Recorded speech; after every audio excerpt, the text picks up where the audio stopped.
Samoai, o le atatou tapuai I le tua. O tau nā o na tangata pa ia, I o tau māta tau I le li. A wai le aise mea e māta tivai e ua māta tau I a te ia. E onge mea le o na ta anoa ma lātou fiaaai, ai le aise mea lelei e mativai lātou o e sa ili I le li. Tātou talo mo le angang pa ia. Lo mātou ta mai, o le sao ma lelei e ia mātou tapo inga I lau fio. O mātou wala atu I le anganga wha maua lalo, I lau fio lo mātou utua. Se e fio ifo e ala I lo wangang pa ia. E tau to lua ina la mātou tapo inga o le a faia nei. Ina iau mātou faia I le anganga ma le wha maoni, ma ia I ua tua I lava I sevi inga o oelo mātou utua. O wawa mātou tatalo, e ala atu lava le suafa pa ia Iesu lo mātou li ma lo mātou whaola. Amen.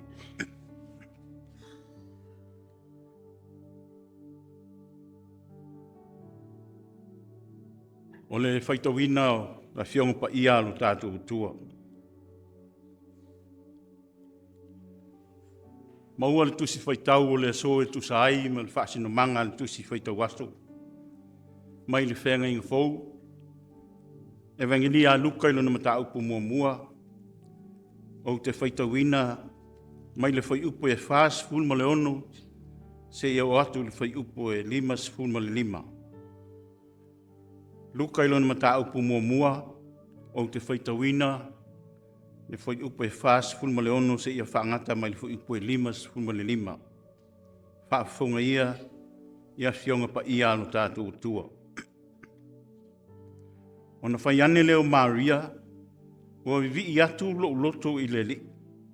Ua oli fo ilo uanganga I le atua lo whaola. A wau sila mai o ia I lana au na whawhine ua wha maulalo ina. A wai a mata mai nei o na whaamu ia mai I a te au o tūpulanga uma. A wā o le ona le mana, ua whaia e ia me silisili mo au, e pa ia fo I lona suafa. O lona lofa fo I e mata tau I a te ia, e au tūpulanga lawa lea. Wo ia whaalia le malosi I lona Aoao, ua whaataa peina e ia o e whaamaulunga I Manatu Autu loto. Ua tu lei fofoi e ia o alii na I o lātou no fualii. A ua whaayaina e ia o e whaamaulalo. Ua whangaina e ia I mea lelei e sa fiaaai. A o e maumea ua aufuaina atu e ia. Ua whasoasoani o ia I lana auauna o Israelu.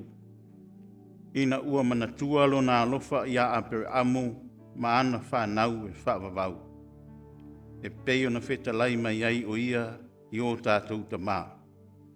Ia whamanuia maile ni e whaitawina ma tātou whaalongolongo ia nā fionga pa ia. Ma ia tu maupe ia te ia levi inga e whaavavau. Ma tātou tālu sanga. La tātou wifo ma tālu I lea tua. E pa ia lava la ua fiolo mātou ta mā. A wā e mamalu ma pa ia la ua fio. O la ua fio foina e whaia mea uma lava. O mātou whaalata atu I le nei tū la lo mātou ta mā. I le nei tai Aoao. Mātou te vivii I la ua fio. Ma tālo sia si o mātou watu nu pele. I ana ngā luenga o le nei aso, o le a matalia. A ua mātou wala au, wawa le tamai. Ia whapea, ona mātou whafoi atua I pēr le vi inga I lau fio, ona o mea silisili wa e whaia mo I mātou. Whawhetai le tāpua inga alo watu nuu I so o se tafa o le neila lolangi, o lo o mātou whai tāpua inga whaatasi ai I lau fio. Mātou te whaanono manua tuai I whaiva o le nei aso. I so o se wheau ma so o se ngā luenga. ma talu sia ai na ia mātou whanau i aoa onga o fe au mga luenga. Mātou whaafitai i au whaamanuanga i ala ese. Mātou talitonu na li ie ana lese anoa lau fio na ia te i mātou e le mawhai lava na mātou faia o se mea i lelei. Aua mātou whaafitai masula ina lo lofa o no lo wanga lelei le mawai mo i mātou i taimi uma. Whaafitai au whaamalo longa ia i mātou i taimi mātou te mo o mia ai le whasoa soani mai lau fio. O le ai lava se mea ua vale tu lima ai o mātou mana onga mātou te whaanau nau atuai i lau fio. Mātou whaafitai foi i lau feta lai mai mo i mātou i au fionga paia. Ai maise o le ala tāpua i alo nuu o le nei atu nuu i lau fio lo mātou ta maa. Mātou whaafitai i so se ala o au whaamanianga. Ai maise ai lo mātou whaafitai whaapitoa ono le tongi ola ma le whaalatanga na e saunia mo i mātou e ala le maliu e Jesu Kiriso lo alo pene. Mātou whaato ese lo mātou ta maa ono ni o mātou whaale tonu mo ni o mātou te se wa e sila fiaaina. E tofu lava i mātou mo mātou te se maang sala. Mātou whaato ese ona o taita ina o lo mātou watu nuu. Mātou te talo ia le anga li leo lau a fiolo mātou ta maa. Ona o whaale tonu maise o ngase a mālo lo whaafea ngai pēr ma si o mātou watu nuu. A ua mātou te talo. A wā o manuia a mata mai maunga e o lava i maunga iti. A ua mātou te talo ia whaapea ona e whaamangalo i mātou uma. Whaamangalo fo i le tapo inga so o se i kālesia o loo mātou whaano no manu atu i lau fio pe a whai ua whaale tonu le taita inga a i la tou loo tāpua i pēr i lau fio. A meise fo i o tāpua inga nuu ma e kālesia te itasi mātou te talo le li ie e tofu lava i mātou mo mātou te se ma whaale tonu. Aua mātou te talo ma wala au i la ua fio ia a vele maniu Keriso e whai maala mātou te maa ngalo ai. Mātou te talo fo i matu ina atu mātou mana onga i la ua fio ma lo mātou talitanunga a ole iai lava se upu i o mātou ngutu a ua loa ona e sila fiaaina o mātou Manatu natunga. Le lingi mai au whaamanuianga i a Samoa ma lona tau mwhai pēr ina ia to e solo lelei whai ngā mālo i le nei vai tau. Mātou te talo i lau a fio whaamanuia i tapo inga a nai o mātou a inga o loo i atu nuu mamao. No lātou tāpua i mai, lātou talo sia pēr ia whai ngā mālo si o mātou atu nuu i le nei vai tau o le tausanga. Mātou te talo ia whaapeo na whaailoa lau a mio tonu, ma ia fili mai e lau a fio ni tai lelei ma ni tai a mio tonu e peo na saungi uni atu iai whai ngā pālota si o mātou atunu. Ia manuia fo i le tāpua inga a so se tā moa i so se tafo le ni lalo langi o lo o lātou tāpua i matu i mai ai le mulpepanga ina ia manuia whai ngā māloa si o mātou atunu. Mātou te talo fo i moeo lo au mau i so se atu nuu mamao, so se tafo le neina lo langi. Ia whaapeo na iai au whaamunianga mo i lātou. A vea pēr, lo au i mai mo i mātou e teita ina i mātou whaaleanganga. Ina ia mātou te patau lai atu pēr i lau fio mo au whaamunianga i manuia ai si o mātou atunu. Mātou te talo, staimi o le a mātou whaalongolongo ai lau feta lai mai. Ia whaapeo na feta lai lau fio ai mātou whaalongolongo. Ia te tala la mātou whaalongo, te tala no mātou loto i lau fio ina ia e feta lai mai ma o ina ai i mātou uma. Aoao Manatu Autu Taeao, I nei mea uma e ala atu lava le suafa paia o Iesu lo mātou alii ma lo mātou whaaola o le ua o mai I mātou te talo. Lo mātou ta mai o I langi, ia paia lo suafa, ia o mai lo mālo, ia whaia lo fina ngalo le langi e peo na whaia le langi. Ia e fua I mai ia te I mātou le aso nei a mātou mea ai te tau ma le aso. Ia e wha maa ngalo ia te I mātou ia mātou ang sala. E peo I mātou fōio na mātou wha maa ngalo I nātu. I e waanga leanga mai ia te I mātou. Au wa fōio te taita ina I mātou I wha o songa. A ia e lawe a ia I mātou leanga. A wā e ou le mālo ma le mana. A toa ma le vi inga e wha o waulava. Amen.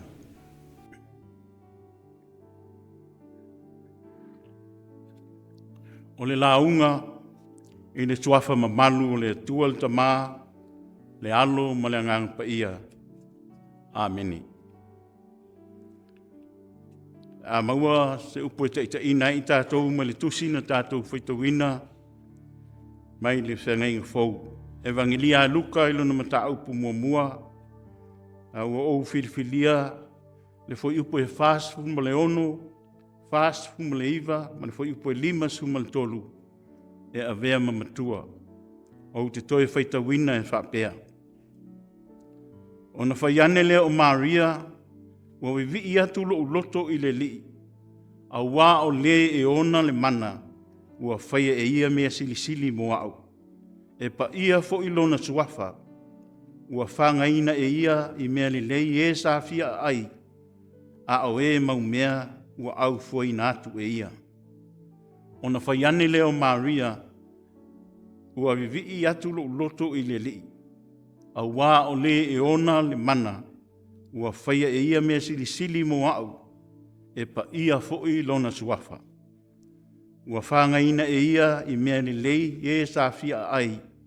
A o e mau mea ua aufuaina atu e ia. O foi upu ua vea ma tusi whaitau o le aso. Mai le whaasolonga o le tusi whaitau aso. Le foi upu e whaasfulu lima e o atu le lima suma le lima. O loo tā ua e le whaaperetania o le Magnificat. Marriage Songs of Praise. Ia po o le vi inga lea le tamai tai tala vau Nasareta I le a inga o Tavita o Maria lo nengoa. Ia pe whaapea foi o le vi inga mai le loto whaangai e tia o le tau pou Nasareta I le atua. O na o lona amani ia ina o ia e au wala mai ai le whaolatanga ia Israelu ai tainane o le lalolangi atoa. E ui ina ua whaate ia ai o ia I le nei taimi whaatope tope. Ai o lea fo iwa a mata o na wha maasani ma Iosefa o se uo tau a mata. Ia atonu o langona maasani lava ia whaal tangata na langona e Maria fo ia I lea taimi. E lea ngata I le fia ai sa ia fesilingia fo e ia. Ia lava I le fesili masani whaatupu langa e masani ai e whapea. Wai mi ai sea lava o te manatu o langona umana o loo tā ua e le tusi tala I le foi upu e luas fulu ma le iwa ma le foi upu e tolu se fulu e whapea. Ua waai atu foi o ia o nātu vale lea o ia I lana upu. Ua tau manatu natu foi o ia pe se a le winga o le nei alofa. Ua whai mai fo I le a ngelu I ante ia, Mariae, aua e te fefe, a wawa alo whaina mai oe le atua. Ma ina ua malama lama Maria I le wha mtaleina I le a ngelu, o mea uma o le a tutupu I lona maitanga, ma le wha malu mai o le anganga pa ia o le atua, ai maise o le wha ingoa ina o le tama, suafa I a Iesu. E sili o ia a wae ta ua o ia o le alo le silisili ese. E fo ia tu fo ia le ni ia te ia le no fo inga ta vita lon tama. E fai fo o ia matupu le a ingo ia kopo e whavavau. O rona malo fo ia le aiso na ngā taanga e ta ua o ia o le alo o le atua. O i nāna ta lia ai e Maria ma whaape atu, whaauta, o au nei o le au nā le ni. Ia whaia ia te au e tusta ma lau whetalainga, o nā alu ese ai lea o le a ngenu ia te ia. O foi upulau o whaatau waina e a vea ma Matua, ua nā o se vāenga o le pese sa vivii ai le tau pou i le atua, mai foi upo e se fulu, o loo ia pese ai, a e toi whaafafonga, o te toi whaita wina. O na whaiane leo Maria, ua vivii atu loto i le li, a wā o le e ona le mana, ua whaia e ia mea silisili mo au, e pa ia fo i lona suafa, ua whangaina e ia i mea ni lei e sa fiaaai, a o e mau mea ua aufuatu e ia. E i ele tali tonunga o le au su o le tuspa ia e whapea. O upo le pese o loo vivii ai Maria i le atua, o loo atangia mai ai, o Maria ma ona tua a, o ni tangata na whaatua tua mai le tali tonunga whaaiutaia, mai lava i le whenga inga tuai. A wale tu ai ngā tusinga whaaiutaia, whaawhenga inga tuai lea i le whatuino solo, masalamu, mala ngā upu. E le ngata i le a noa o upu, ai oni foi upu se lua e tu whaatasi, ai au mai eise fe au, whaataita inga. E le foi upu e limas fuma le tolu o loo a fia le Matua e whaapea. Ua whanga ina e ia mea lelei, i mea lelei e sa fiaaai. A o e mau mea ua aufuaina atu e ia. Ua wheliwa ina e a vea le atua, le tangata mativa ma tangata mauoha, e maua ana mea. Ai le tangata mauoha e o lava i se mea ai, ua matua le ai lava. Ai tu ai ngā tusinga lava ia, whaafenga inga tuai. E mawhaio na whaatusa i ai, isi fo i vaenga o le soifuanga, e pei o na usuina ai, e hana lana vi i le tua o lo ta ua i le mua Samuelu a alfai upo mua se mata upo lua se ia ole a mua Samuelu mata upo lua foi upo mua o se fulu ai o te feito wina na o ni fai upo se lua o nisi nei o oli lava loto i le li o fa ma lunga lo nifo e le li o mau tali ai ie sa ita mai. A wā o te fia i le ola tanga mai a te oe. O e sta mao ona ua whai ma au auna i lātou ia mau ai mea ai. A o e sa fia ai ua mapu i lātou. O le na pā ua iu i na whanau mai se toa fitu. A o ia ua toa telea na whanau ua vai o ia. O te talitonu foi o le nāua manino umalava i le uinga o upu le vi inga hana. O le talitonunga whaafenga inga tuai, sa talitonu iai Israelu. E whaafafonga ina e le atua i lātou uma o e ua sawa ina. O na ia fio mai lea e lavia ina, e pei o na whaola ina i fo Israelu, mai 5 sauao le tupu ai kupito o Farao. Ai o leo wali liu a toa e Luka i lana moli mau e whaatatau i le tusi whaitau o le aso e whaapea. O le o mai o le malo le atua e ala i lona liu tino tangata mai le pepe fou o Iesu le lalolangi. O le o mai lava lea o le whaolatanga e le ngata i a Israelu ai au fiaaai manu ese. E reto e whailonga ina ai ni tangata mauoa, mani tangata mātitiva, a wana te li ua le tangata mativa ma le ua sawa aina e a vea ma tangata ua ngā whatia mea uma ma sao loto. A o le sa mauoa ma wa ai maulalo i e le tau aloa, ua le aini mea i ona 5 maola whalolo. A wā o le mauoa ma le tangata mativa na whaia uma lava e le atua. Ia wheso soani ai le tasi i le isi o na maua ai leo se ainga o se e kalesia ai maise o se malo e no nofo file mu ma whialo fani. Sa mo ai lo watu nu pele a tupu le nā wha moe lelei. O na wha mauti no ai lea o lo tā wha vai e wha vai i le atua sa moa. O upu masani au le maua ula futi. A ia tātou ave le vi inga i le atua. O na o mea silisili o na faia mo si o tātou atunu o Samoa. E peio na vivii ai Maria i lona Alii upu na avea ma Matua o le nei Taeao. O na faiane leo o Maria wa vivii atu loto i le Alii. A wā o le ona le mana ua faia e ia mea silisili mo wao.